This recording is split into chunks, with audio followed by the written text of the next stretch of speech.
धर्मराज युधिष्ठिर वो पात्र थे जिनके माध्यम से भगवान ने धर्म की संस्थापना भारत की भूमि पे करने का निर्णय किया। अगर आप निमित्त बनना चाहते हो तो आपको योग्य बनना होगा। भगवान हमारा उपयोग करें, उसके योग्य अपना जीवन बनाना होगा। जीवन में शुचिता, पवित्रता, निष्ठा, इसके पर्याय बनना होगा। भारतीयों, आप चाहते हो सनातन की जय जयकार हो, फिर एक एक सनातनी के जीवन में सनातन प्रभाव होना चाहिए। एक एक सनातनी के जीवन। धर्मराज युधिष्ठिर को भगवान ने निमित्त बनाया। राजसूय यज्ञ न भूतो न भविष्यति, और जिसको नेतृत्व सौंपना होता है ना, उसकी परीक्षा लेता है परमात्मा सत्ता।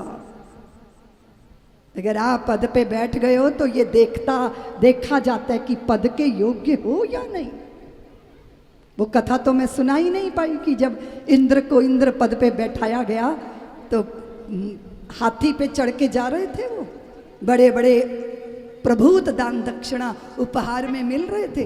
दुर्वासा जी ने अपनी कंठ की माला दी थी और उन्होंने उपेक्षा कर दी उस माला की, माथे पे धर दी और हाथी के माथे से सरक के माला नीचे गिर गई और हाथी के पैरों से कुचल गई। दुर्वासा बोले ऊपर चढ़ के तो बैठ गए पर ऊपर चढ़ने योग्य हो नहीं। सुनो देवियों, अगर कौआ चौथी मंजिल पे चढ़ के बैठ जाए तो हंस तो नहीं हो जाएगा, बोलो ना। अगर कौए को मुकुट लगा दिया जाए तो वो महामहिम तो नहीं हो जाएगा ना, बोलो ना। और अगर कोई बगला हंस जैसा रूप धारण कर ले और पानी में खड़ा रहे, एक टांग उठाए, तो कोई धोखा खा सकता है दूर से, लेकिन जैसे ही उसकी प्रवृत्ति देखेगा, क्या है प्रवृत्ति, कि जब हंस पानी में मुख डालता है तो मोती चुगता है। या तो हंसा मोती चुगता या भूखा मर जाता। और जैसे ही बगुला पानी में चोंच मारेगा तो मछली पकड़ेगा। शक्ल सूरत एक है पर प्रवृत्तियां अलग अलग हैं। महत्वपूर्ण ये है कि रूप ही सुदर्शनीय नहीं होना चाहिए, स्वभाव भी दर्शनीय आदरणीय होना चाहिए। तो जिसको मैंने भूमंडल के सारे राजाओं का नेतृत्व सौंपना है, वो कैसे होने चाहिए। राजसूय यज्ञ में भगवान ने सबको जिम्मेदारियां बांटी थी देवियों, और उस यज्ञ में स्वयं संतों की और ब्राह्मणों की जूठी पत्तल समेटने का काम किया था। आज हम भारतीयों के बच्चे स्वच्छता को तरस रहे हैं। देवालय, हमारे देवालय, हमें लगता है कि 200 रुपए का 500 रुपए का दहाड़ी पे बंदा रख ले, वो हमारा मंदिर साफ करेगा। पंजाब चले जाओ, गुरुद्वारों में भक्त सिख जन अपने आंचल, अपने बालों से अपने गुरु के द्वारे की सफाई करते हैं, अपने हाथों से सफाई करते हैं। और हम अगर अपना बैग स्वयं उठा लेंगे तो हम तो बड़े नहीं है ना, कोई नौकर रहना चाहिए पीछे हमारे।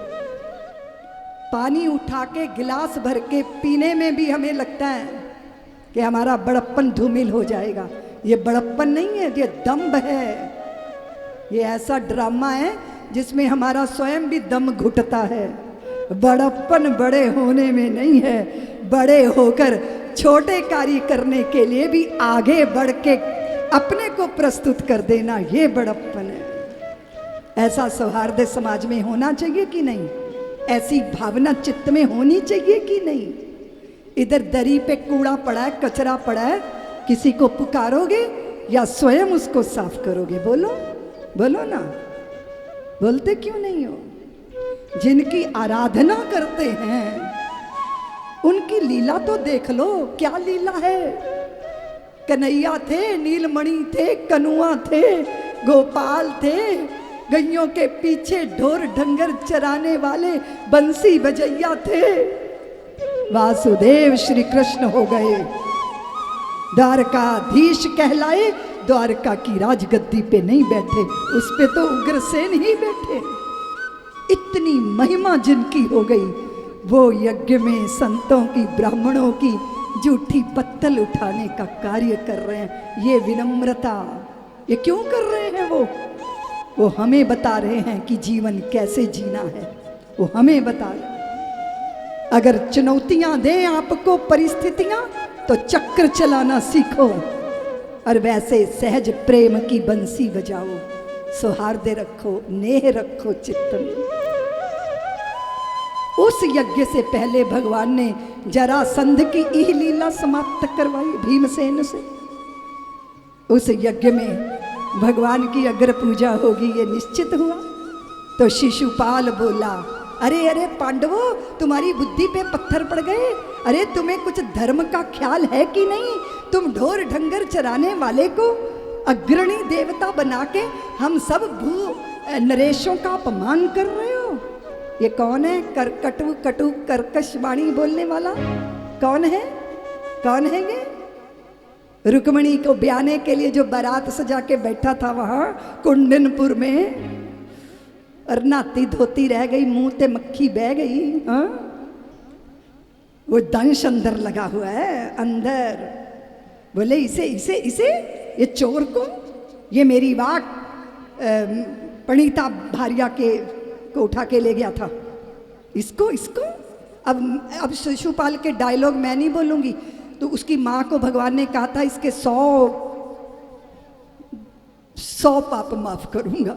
99वीं गाली, 100वीं गाली जैसे मुख से निकली, तो भगवान की तर्जनी पर सुदर्शन चक्र प्रकट हो गया, और जैसे ही सुदर्शन चक्र ने शिशुपाल का पीछा किया, तो अपने मित्रों के सिंहासनों के पीछे छिप रहा है। अरे शिशुपाल, भगवान का द्रोही भला उसको कौन आश्रय दे सकता है?